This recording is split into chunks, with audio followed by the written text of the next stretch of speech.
Let's get into these sports with our favorite sports reporter. Turn it all the way up. Everybody, listen up.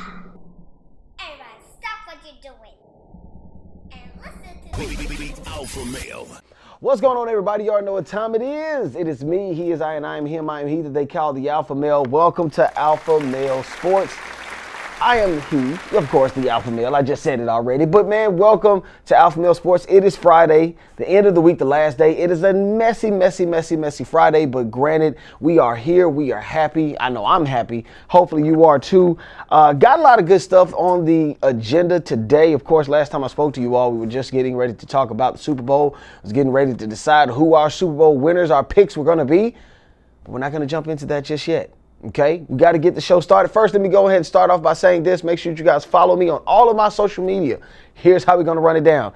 AlphaMale88 on YouTube. AlphaMale88 on YouTube. AlphaMale Sports, all one word, on Instagram. AlphaMale Sports, all one word, on Twitter. And if you want to get personal with me, you want to check me out on my personal page, make sure that you hit me up on radio, the number 6 underscore Raheem. Here we go. Radio, the number 6 underscore Raheem. Now, you look at my fit, you see I'm rocking the Braves uniform today, mainly because, and today's theme, as far as outfits are concerned, we're going to be talking about baseball, for a little bit, basically because, this week, pitchers and catchers have actually reported for spring training. Other teams and other players and other positions on the team will be reporting today throughout the weekend.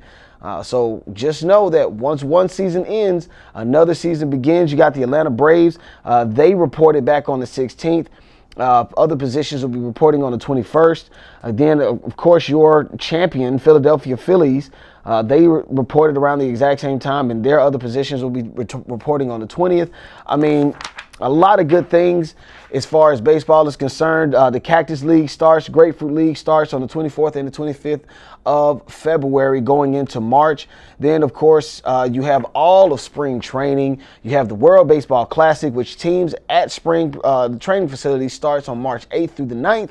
Then, of course, you got the exhibitions, March 26th through the 28th. And then the regular season, the season opening day. Opening day for baseball starts March 30th. So, I'm excited. I'm a loyal Braves fan. Yes, I have gone to all 3 Braves stadiums here in the Atlanta area.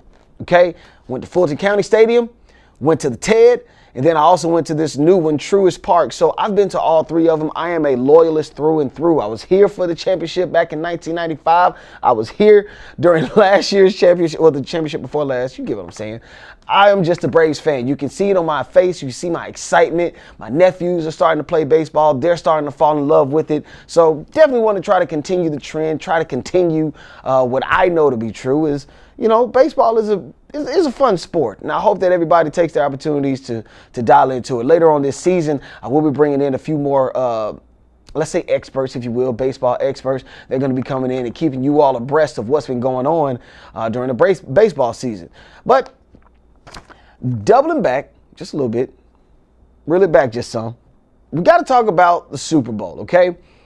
Yes, the Super Bowl. Chiefs, Eagles. Now, of course, if you guys been following me on my social media, you've been following me on my sports page, my Twitter, things of that such. I started out by saying that I believe the Eagles were going to win. That defense was stout, okay? Registering almost they were tied for the most sacks in the regular season. Then you couple that with double-digit interceptions from the secondary. I felt like the defense was going to be the shining, the grand poobah, the shining thing that was going to be for the Philadelphia Eagles. Unfortunately, that did not happen. Let's run through it. This year's Super Bowl rang in about 113 million viewers. That makes the 3rd most watched Super Bowl since 2017. Now, here's a fun fact about this. This is the all-time record. The all-time record for Super Bowl viewings was back in 2015. It was set in 2015 with 114.5 million viewers. Can you remember or guess what Super Bowl that was? I'll wait. You got it right. It was the Eagles. No, I'm sorry, not the Eagles. It was the Seahawks taking on the Patriots. You remember that last down and goal, when Richard Sherman was looking at the Megatron and his face just broke down? Yeah, that game, exactly.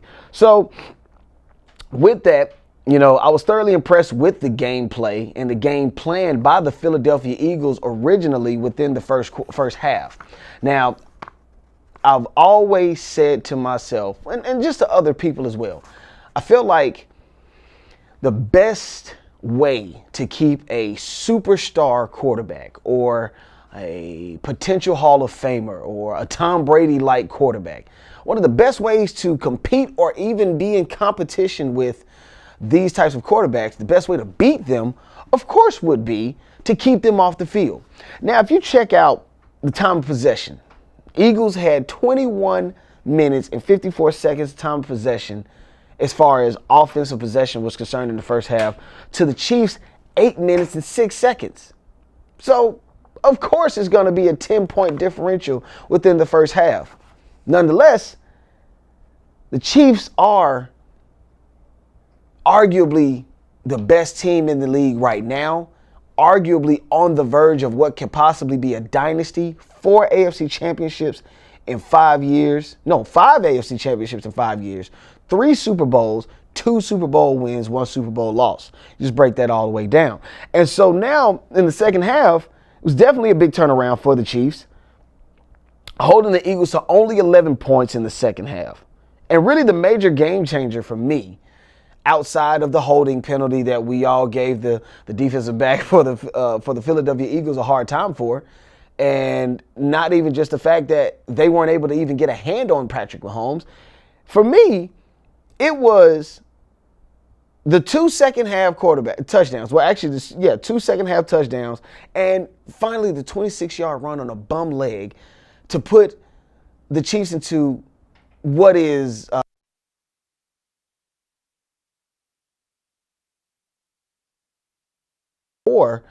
the Chiefs an opportunity to possibly win the game. Well, not possibly. They already won the game. We know that to be true. So my one issue with the Eagles is the fact that, again, they were not able to get Patrick Mahomes on the ground. They were not able to sack him. They were not able to get any turnovers. And I've always said, in order to win a game, especially a game of this magnitude, win the turnover battle. Win the turnover battle. And obviously the Chiefs did.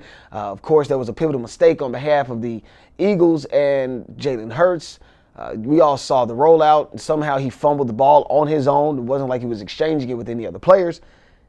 And then what ends up happening, it was a fumble 6? I don't want to say, fumble 6. You know what I mean? So those are a few of the things that I felt about the game, man.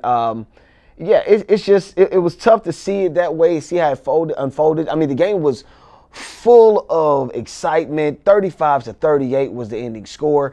I was excited to see how this game played out. We knew it was going to be fireworks. I did not expect for it to be this big of a game. Of course, 2 black quarterbacks, the first time of its kind, and here you are, Patrick Mahomes winning the Super Bowl, becoming the MVP for the second time in his second Super Bowl championship. Now, my take with the Chiefs, right? Great team.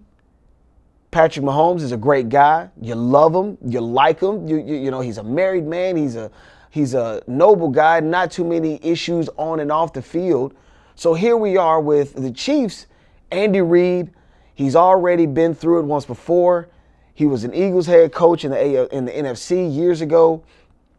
And we've all saw those struggles back then. He ends up with the Chiefs, and now it's almost like he has a second life or a second coming and things of that such. Are we looking at a potential dynasty? Could this be a dynasty on the verge? And if not, who could possibly take that away from them? I'll wait. It just seems like it's too many things that are in place for the Chiefs in order for them to become a dynasty. I do not see them falling from the ranks.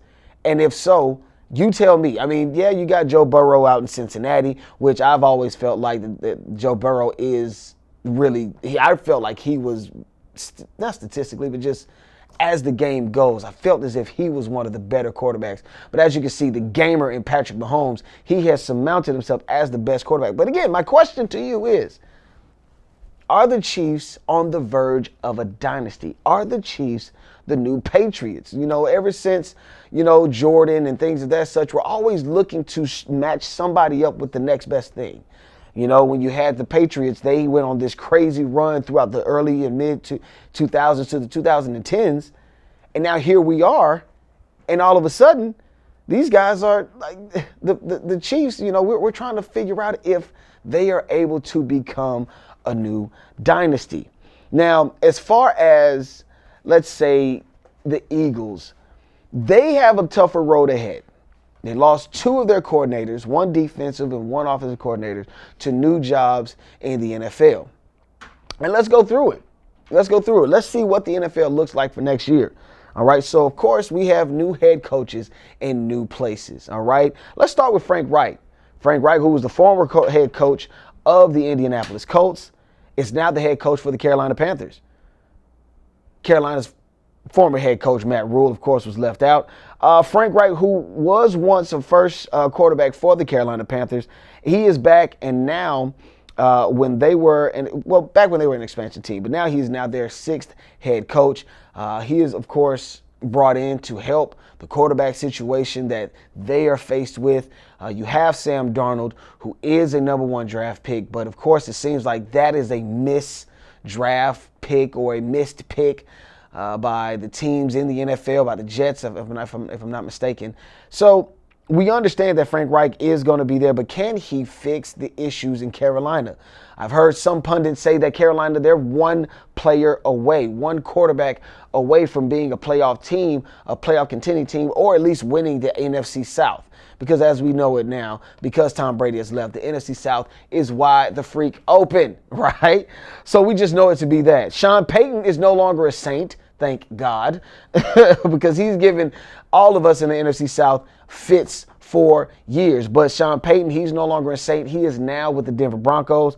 Denver Broncos releasing their former head coach, Nathaniel Hackett. And from his short stint with Fox Sports pregame show, back to the sidelines, former Saints head coach Sean Payton is now a Bronco in what is one of the toughest divisions in the AFC. And what I mean by toughest division, you got Justin Herbert down with, I want to say San Diego, but the LA Chargers. You have, Derek Carr was there with the Las Vegas Raiders, but now he's gone. And then you have Patrick Mahomes with the Chiefs. So having to face these three quarterbacks, or at one point had to face these three quarterbacks, that is still the toughest division with the world champions right there in your backyard. So I'm interested to see what Sean Payton is able to do with not only the Broncos defense that, again, I've heard that they're one quarterback away. They have their quarterback in Russell Wilson. So what will Russell Wilson do?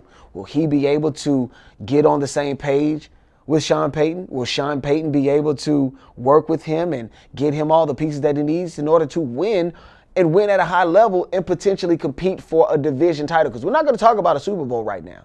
We're not talking about a Super Bowl for Broncos. Let's just hopefully they can fight for a divisional title. DeMeco Ryans, he's now the head coach for the Houston, not Oilers, I want to say Oilers, but the Houston Texans.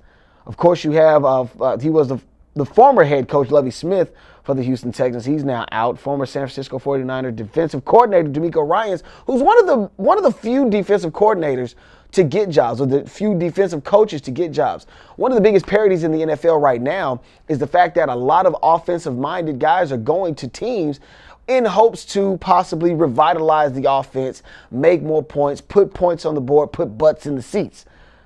Well, seems as if the Texans are headed in a different direction. And fun fact, the Texans are actually the first NFL team to hire 3 consecutive black head coaches. So give it up for them for that. That's a pretty big deal to see that them going in that direction. And hopefully DeMeco Ryans can revitalize that organization and hopefully move in the right direction. We got Shane Steichen, who was the offensive coordinator for the Philadelphia Eagles. Again, like I said, two of the coordinators for the Eagles, the defensive and the offensive coordinator, are both gone. They're both gone. First of them, of course, Shane Steichen took the Indianapolis Colts 5 weeks, 14 candidates to finally come to a decision on the head coach that they want. And it really came down to the former Eagles offensive coordinator, Shane Steichen, who is now the head coach of the Indianapolis Colts. A team that is a new starting quarterback the last 5 seasons. 5 seasons. Who are those quarterbacks? Andrew Luck, Jacoby Brissett, Phillip Rivers, Carson Wentz, and Matt Ryan. Again, the NFL has a great demand for quarterbacks. We're going to get to that, though, in just a second. We're going to get to that because I'm not sure if we have the resources or the supply in order to fulfill that demand. That's a little bit of econ for you guys, okay? And then, of course, Jonathan Gannon, who was, he was also, of course, the defensive coordinator for the Philadelphia Eagles, and he is now a part of the Arizona Cardinals.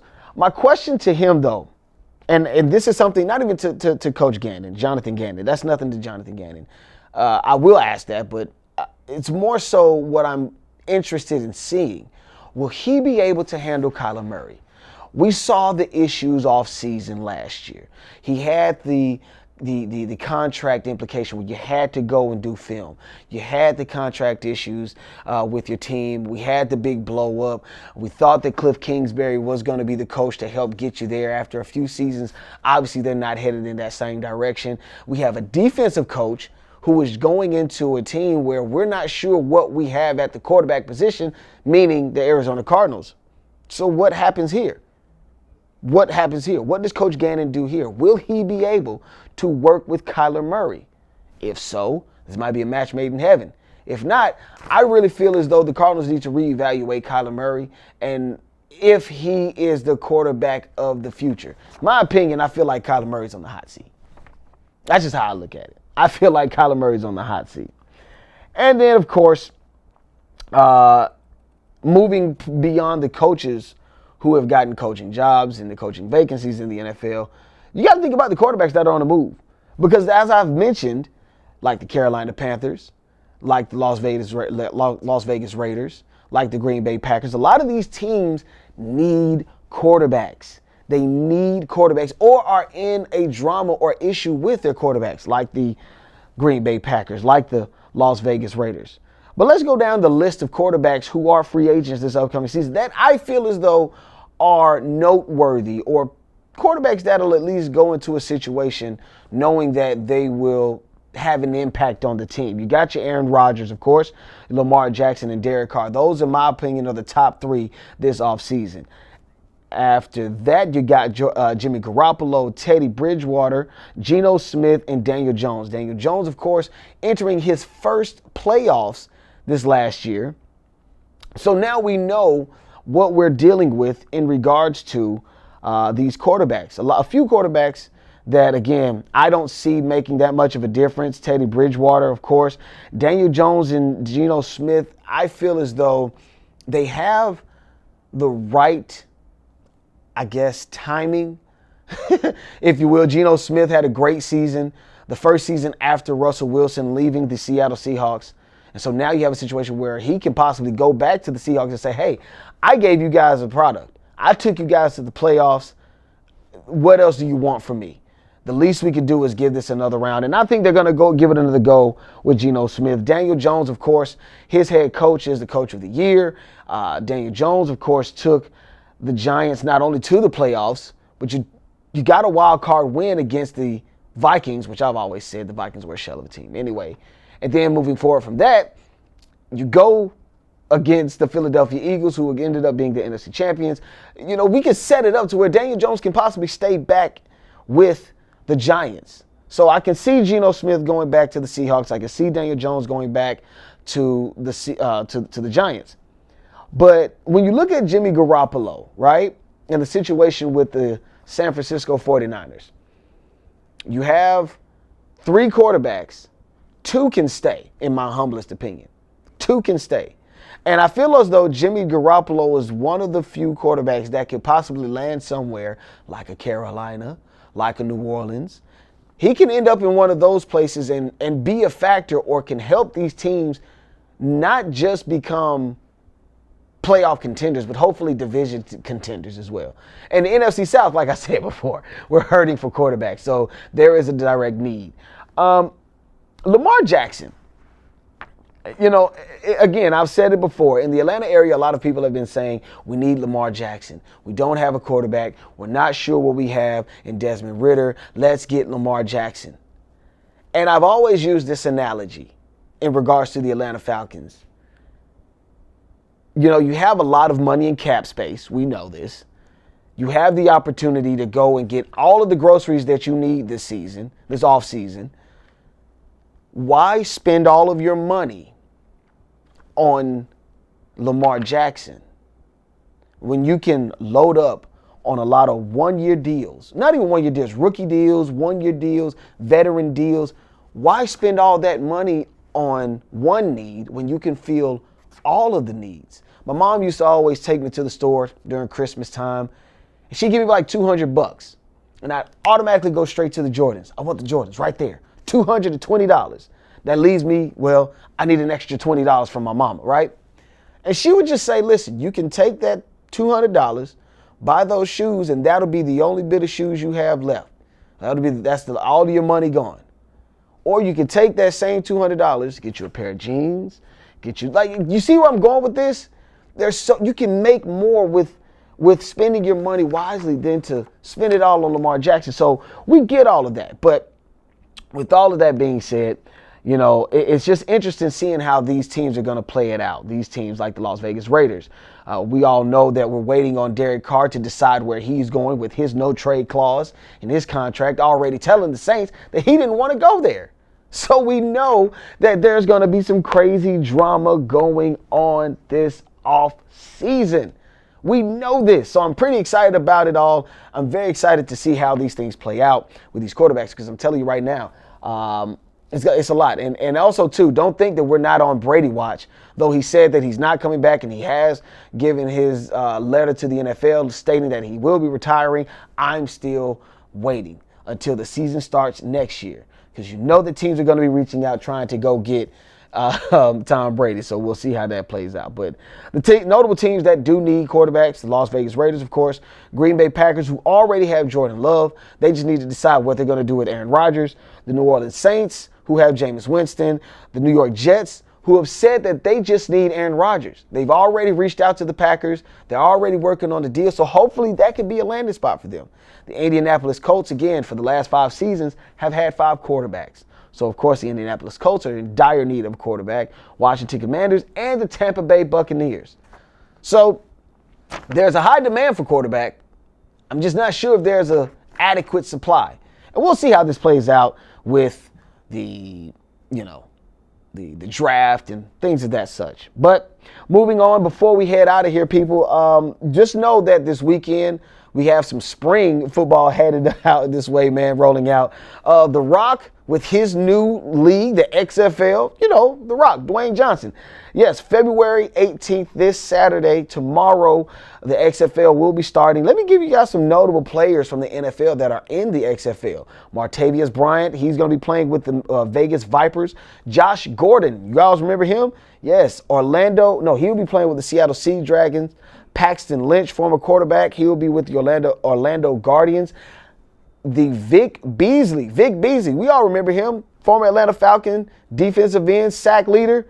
Yes, Vegas Vipers, Matt Elam, safety. He's going to be with the Orlando Guardians. And A.J. McCarron with the St. Louis Blackhawks. Now, guys, headed out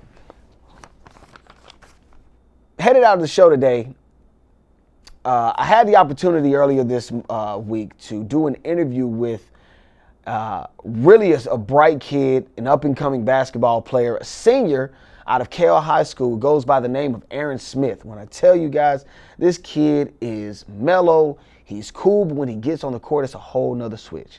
And of course, this weekend, we all know that the high school basketball playoffs are about to get started up.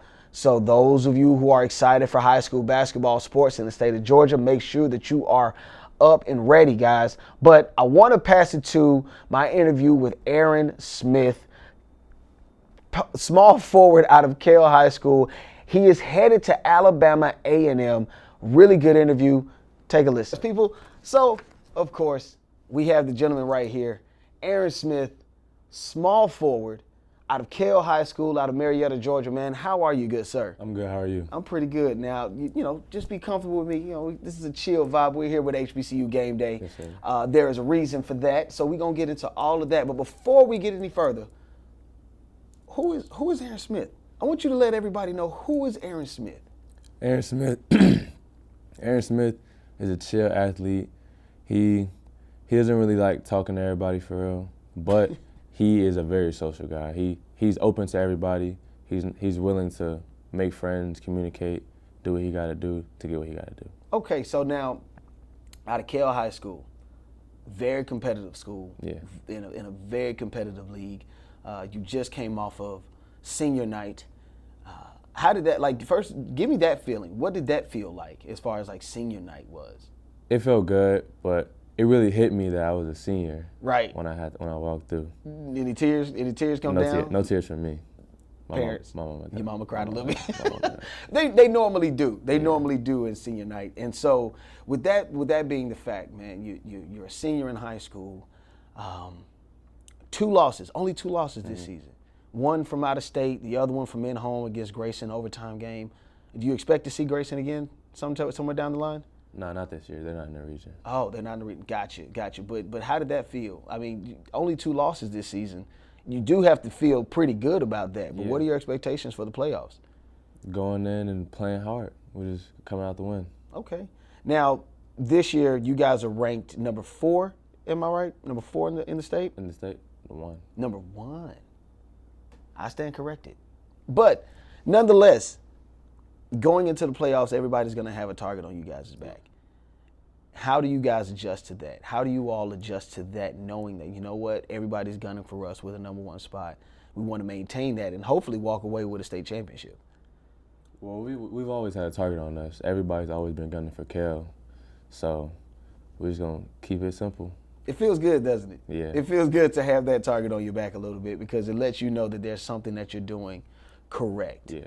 Now, this is slightly personal for me because, again, I've known you when you were just a young child. Mm-hmm. Tell everybody at home, how many years have you been playing basketball? 7 years. This is going on 8. And you're how old currently? 17. 17. So you started around 10, 11 years old. Yeah. What motivated that? I have an idea as far as what might have motivated that, but I could be totally wrong. So I want to know from you, what was the motivation for you to just even pick up a basketball? Because relatively, that's 10 years old. It's like, wow, kids are already playing AAU basketball around that time. So what made you want to do so? Well, I was playing a lot of different sports when I was a kid, and then I decided to see my brother playing basketball, so I just wanted to try it out, and I fell in love with the game afterwards. Like literally right as soon as you did that? Yeah. What were the other sports you tried? I played soccer. I did golf with my dad sometimes. Really? Yeah. Did you enjoy golf at all? No. No? I'm serious. I normally look for guys who enjoy golf to a degree. So maybe me and your pops will go play some golf later on down the line because I'm a sucker for golf. Trust me, as a former athlete, having to find something to do after playing football, golf was the way to go. But anyway, let me get back to the point. So you played all these different sports. Like, what about basketball? Like, what was it that made you fall in love with it? Was it the atmosphere? Was it some folks, like, I fell in love with shooting. Mm-hmm. That was about the only thing I could do. But, like, what was it specifically for you that did that? Well, for me, it was seeing people dunking, like trying to get to the rim. Yeah. I seen that, and I wanted to try to keep doing that. I wanted to always try to dunk. I always wanted to try to dunk. Now, your first time dunking was what, 6th, 7th grade? 7th, 8th grade, yeah. 7th, 8th grade. So, wow, at that point, you're what, 2-3 years into basketball, yeah. So all right. So you set a goal. Let's say essentially you set a goal and that's what you did. You learned how to dunk. But after that, what made your game? Like, who did you watch? Anybody? Did you watch any specific players? Did you watch anybody at home possibly? I mean, I always watched Kobe. Okay. But I resemble my game against Paul George, seeing them play. Okay. Ladies and gentlemen, you already know what time it is. It is me, he is I, and I am him. I am he that they call the AlphaMale. We are here with Aaron Smith, small forward out of Cale High School playing basketball. He's committed to, get this, people, Alabama A&M. So let's get into your choice, Alabama A&M. Why them? Why Alabama A&M? Well, the atmosphere, I went to their homecoming games. Okay. And just everybody, the crowd, energy, Okay. the family, everybody's around. Did you have any prior history to like HBCUs? What was your exposure to the HBCU culture or the HBCU lifeline? The energy. The energy. That's what drew you in. Yeah. Okay. Any family members or anything that went to HBCUs or anything like that? No. So you be the first one. Awesome. Now, I did a little bit of digging, did some research about Alabama A&M. Currently they're in their conference right around the middle of the pack. What do you expect as a freshman? And normally freshmen don't necessarily have an impact. What is your expectations stepping on the campus next year? Bringing defense. I want to help with the defensive side, bring more impact. And I'm going to get some scoring in, but defense is where the main thing Defense is your main focus. Yeah. Now, are you considered a defensive player now? Like, do you see yourself as being more of a defender than scorer? Because I've seen your tape. I mean, 2-3 steals per game. You have a few blocks here and there, so I can see the defensive game there. But what is your who is the player? I guess I'm going back to that. Who would you say you model yourself as far as defense is concerned? I mean, I could be a Pat Bev. Okay, Patrick. He's a little bit of a mosquito type deal. He's a little bit smaller than you though, right? Yeah. So yeah, I can see that. But then again, being this tall, 6'5", it does make you somewhat of a nuisance for other people. Now, back to Alabama A&M, because I spoke to your father prior to today, and one of the things I got from him was the coach had basically sat you down and said, hey, if you don't plan on winning the championship, then don't even decide to come here. Like, how did that feel hearing that from a coach on a recruiting visit? How did that feel? I mean, winning is what I want to do. So, him letting me know that his plan is just to win a championship. Yeah. So I'm coming here to do. Okay. And now, you and Coach Hughley, you guys, I assume, have a pretty extensive relationship now that you guys are headed, to a whole new season next year. You're coming onto campus. What is your first expectations going on to campus? My first expectations, get accustomed to everybody. Okay. Like, knowing what everybody do, what they good at, what they bad at. Try to help be a vocal set. Got you. Plan to stay all 4 years? If I can. If I can come out early. If you can, okay. And that would be awesome, again, just being an HBCU player, coming from an HBCU and potentially making it to the league. I see that for you specifically. I do. But, some people might look at that and say, it's not big boy basketball. It's not blue blood basketball. Did you at any point have any opportunities from other schools that you said, I could have gone here, I could have gone there, but instead I chose Alabama A&M? Were there any other schools like in the picture, if you will? There was a few other schools. And just didn't do it for you? Nah. What was the deciding factor with Alabama A&M? The coach was on me more. He talked to me all the time. He called me every other week if he could. And courted you, right? Like the old folks used to say, coat. They coating. Yeah. Nah. That little further over here. My great grandmother used to always say it's the word courting. You know what I'm saying? When you court a young lady. So normally when these types of things happen, as far as recruiting is concerned, coaches. I've heard in a couple coaches meeting. I'm a son of a coach, and they would say, "Hey, are you courting your players? Calling them, making sure that they're okay." Yeah, you know what I'm saying. So I hear that coming from Coach Hughley, and I see that that's something that was really important to you. Do you feel as though going to Alabama A&M, are you going into a family setting? Yeah. Is it all about business necessarily with you? It's a family. I went to their last game when they played, and they played the #1 team in their conference. Won. We got to go in the locker room, and it was just a family vibe. Word. So they're already acclimated to you. Yeah, they welcomed me in. Word. Okay. How did that feel? I've never seen. Now, here's the thing. On my recruiting visit going to college, it was, for me, it was a lot of smoke and mirrors. They said, hey, we want you. When I got there, it was totally different. Not to, scare you or anything, but of course, going there, the players already know who you are. Coaches already know who you are. That has to be reassuring, knowing that you're going into campus next season. It made me comfortable. I know everybody. They know me already.